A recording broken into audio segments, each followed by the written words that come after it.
Hey everyone, welcome back to my channel. So today I'm going to talk about the one time I quit my job without any job security, without any emergency fund in place or anything of the sort. So there was one time I had just left Amazon, accepted their severance package, everything and then some. And I had gotten a job at Tim Hortons as a general manager. Tim Hortons actually paid me more than what I was making at Amazon by a couple $1,000s. And I was on salary. Go figure. It's the restaurant industry. Um, and I was now working mornings instead of nights because Tim Hortons, they close early. They close at like 7 p.m., which was good for me because even if I had to work a double, I would leave at 7, which I was in love with. The problem, however, is that I would have to open the store right around 4 a.m. And then we would be working nonstop from 4 a.m. to 3 or 4 p.m. So I was always doing the busy hours, obviously as the GM. Um, and that 4 a.m. time was really, really rough. Um, the house that I actually purchased, thanks to working at Tim Hortons, was fairly close to that location.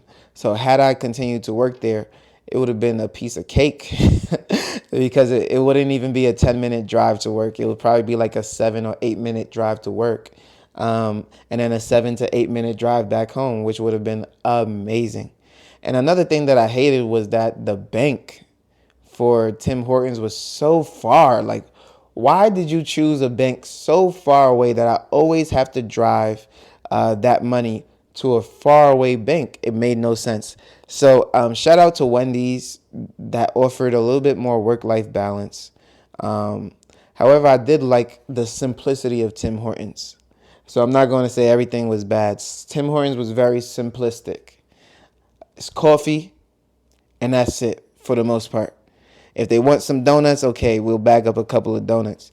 But for the most part, I'm not over there trying to make 100 sandwiches a day. I'm not over there. Bro, it's just coffee. 30 seconds out the door. 30 seconds out the door. That was the only thing. You just had to make sure you're hitting your times. Whew.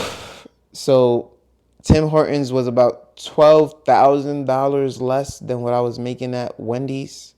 So I'm giving away the simplicity. I'm giving away working 7 days a week for working at least 6 days a week. And I'm I'm definitely working harder probably at Wendy's, but I'm working longer at Tim's. So to be honest, they were both they were both not it. But if I had to choose one, I'd probably go with Wendy's just based on a little bit more work-life balance. Um, Tim Hortons had no work-life balance, so I mean, nothing is worse than at least the location that I was working at. With that being said, I was literally working 7 days a week at Tim Hortons. Um, I even had my district manager hide money. So what happened was there was there was 3 days in which I did not take the money out of the safe. I just put the money in the safe, locked it up, and I was going to take it to the bank, obviously. So I think I waited until I had like 5 deposits in the bank. I go to the bank. I know that I handed them 5 deposits.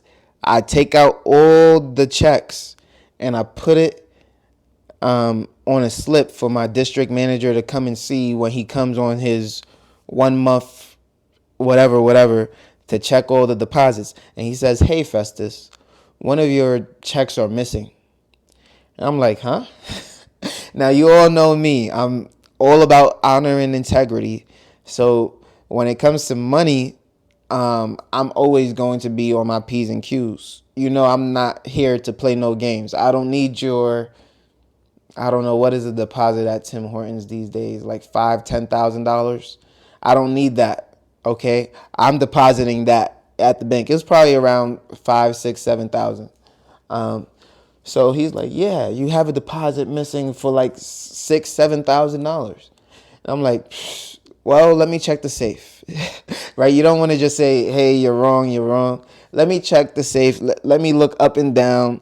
I'm not even thinking my managers might have took it. No, I'm not thinking that at all. And then one day, I'm getting up. It's 3 a.m. in the morning. I have a crazy girl at the time who popped my tires. And I'm just like, hey, there's no way I'm going to take a Uber to work. My car is at this gas station, and I'm going to leave it here in order to open these doors. So I asked my district manager, I said, hey, I literally have 4 tires that are popped. I've already been working 14 days straight, and I was up ready to work day number 15, but I need some time. I'm going to get to the job at 1 o'clock. I need you to open for me from 5 to 1. The district manager said, I need you to Uber there, leave your car, and then when you leave at around 3 or so, you can go ahead and get that fixed. I was like, I'm not doing it. And the reason why I'm not doing it is because I honestly received zero help. Zero help from day one. In fact, it was my district manager who told me that I must work 7 days a week for 6 months straight. And that is an expectation just to get the store up and running and functioning properly. At that point, I was probably on month 4. I was probably about 4 months in, and I was on day 15 of not having a break. And even on my breaks, most of the time, I get a call to open the store because my manager might have left their keys. They don't pay the managers anything, so it's expected that these managers are not truly managers, right? You're leaving your key, you can't open the store, and you're calling me to do it because you don't want to go home and get the damn key. Why do I have to get up out of my bed at 4 a.m. in the morning because you forgot your keys to open the store? You should not be working for me. You really shouldn't. But I wouldn't be able to find another manager for $14 an hour. So I still need you, right?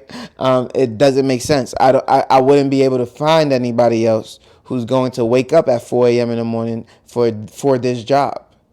So although you're irresponsible, I'm going to need to keep you on the staff because I don't have a choice. And that's why Tim Hortons was so much worse. And so I told the GM, I said, listen, if I'm not going to have a job because I'm not coming in because my car is not working, you can find somebody else. You can find somebody else because I'm not doing it. In fact, I quit. And I had just purchased my house, the first house. And I probably had about $700 to my name. It wasn't even enough to pay the mortgage for the month, because I put everything into the house. So what I did is I got my car fixed right around 10, 11 a.m. I went to the grocery store to get some groceries. And then I got a text from my district manager, who's basically my ex-district manager at the time, and he said, oh, and by the way, that check that was missing, I had it the whole time. Now, me being a professional, me being someone of integrity, I didn't say anything. I just said, that's great. But what would you have done had you known your district manager had me, a person of integrity, right? Someone of honor who isn't a thief, isn't a liar or a stealer, looking crazy for over a month, didn't tell me that he had the money the whole time and I'm looking for it. I'm confused to why this money isn't here. This is a grown man, more than twice my age, who is having me confused and stressed out about money that he has the whole time. You tell me, would you want to work for somebody like that? I was so happy that I left that job Because how long would I have been stressed out about that money, never knowing that I'm looking for something that my district manager has always had? He said that he found it under the safe. So there's no way you found it under the safe unless I wasn't in the store. You stopped by and you took the cash out because I hadn't deposited the checks in a while, right? So that's basically what I'm assuming happened. I'm assuming once I had about 5 checks, he might have took one out, and when I finally went to deposit them and I put all of those things on the board, there was one missing, and he says, "Hey, there's one missing."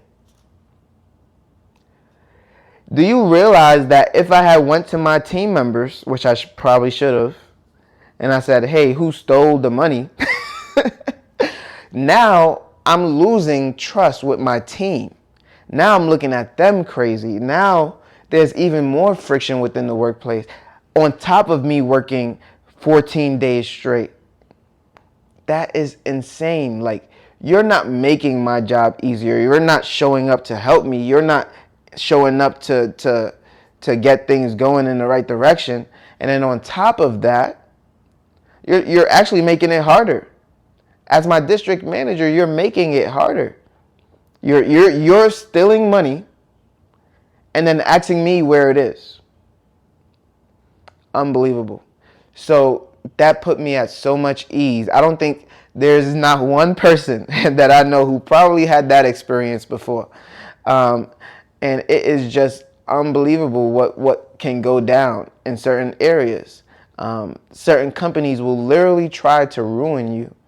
And I'm so blessed to not be in that situation anymore. So blessed to know that I'm okay and I got out of that with both of my integrity and honor intact. It's just weird to me why someone would want to do that, especially when you're there to support them and grow with them. It just doesn't make any sense whatsoever. So I'm definitely grateful and happy to be where I am today. But I don't take for granted the path that I had to travel to get to where I am now. So if you like this video, make sure you leave a like, comment, and subscribe. You know I post every single day at 8 a.m. daily on YouTube and on Rumble. And I can't wait to see you on the next one. Peace.